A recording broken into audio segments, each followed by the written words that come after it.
Hello guys, in this video I am going to show you how to enable push notifications on messages from Couchsurfing members in the Couchsurfing application. But first I just want to mention, don't forget to subscribe to my channel, because at 10,000 subscribers I am going to show you my whole YouTube revenue statistics and growth strategy, as well as how to make money online. Let's jump into it. First of all, open the application on your phone and then click on the account button at the bottom of the page on the right. And then scroll down and click on the notification settings button.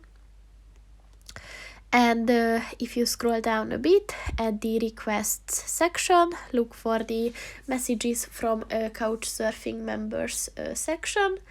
And below that, on the right side of the page, you will see the push button. And in order to enable it, just click on the white circle next to it. And once it turns black, the notifications are on. So that's pretty much it for this video, guys. See you in the next one. Goodbye.